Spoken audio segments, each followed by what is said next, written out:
जय माता दी, जय मां कामाख्या। यदि किसी परिवार में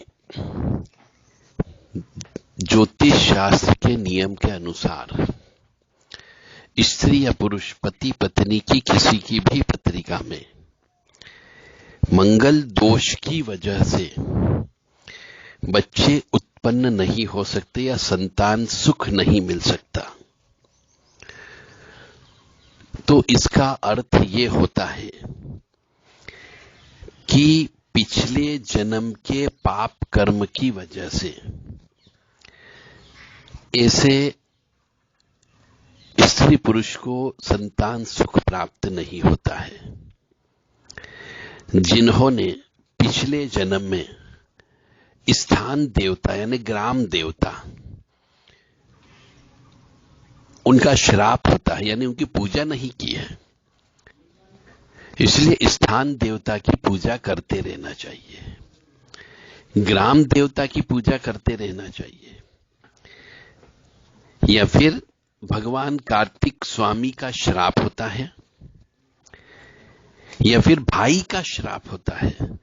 पिछले जन्म में कोई व्यक्ति यदि अपने भाई के साथ धोखा करके आया है, भाई की संपत्ति को हड़प करके आया है, या फिर ये कह लीजिए कि भाई के साथ दगाबाजी की है, तो ऐसे में भाई उसके परिवार के द्वारा जो श्राप दिया जाता है, कुटुंबी जनों के द्वारा श्राप दिया जाता है, उसकी वजह से बच्चे पैदा नहीं होते हैं, ऐसा ज्योतिष शास्त्र कहता है। तो ऐसे में उस पाप जो करके आए हो उसका प्रायश्चित करना पड़ता है। तो इसके लिए मंगल के वेदोक्त जो मंत्र होते हैं उनका 1.25 लाख मंत्र का अनुष्ठान करना होता है। मंगल का व्रत उपवास करना पड़ता है और मंगल ग्रह की शांति करना होती है। मंगल यंत्र का भी प्राण प्रतिष्ठा करके उसके पूजन अर्चन करना पड़ते हैं। हरिवंश पुराण के अनुसार महारुद्र यज्ञ भी करना पड़ता है, तब जाकर के बच्चे पैदा होते हैं। और कई बार यह पूजा 2 या 2 से अधिक बार भी कराना पड़ सकती है। कई बार इसी श्राप की वजह से लड़के या लड़की का विवाह नहीं होता है, और जब विवाह नहीं होता है तो श्रीमद् भागवत कथा महापुराण के 18वें अध्याय के 9वें श्लोक का जप करवाना पड़ता है, तब जाकर के कुछ सुख की प्राप्ति हो सकती है। तो हम यहां पे बता रहे हैं सिर्फ पिछले जन्म के श्राप।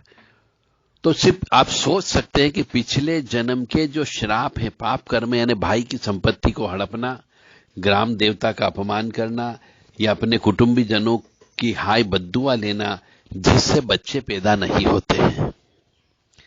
तो कम से कम इस जन्म में अपने स्थान के देवता, ग्राम देवता की पूजा अवश्य करें, ताकि अगले जन्म में आपको ये श्राप नहीं मिले।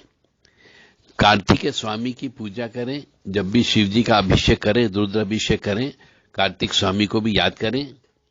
और अपने भाई के साथ दगा बिल्कुल न करें।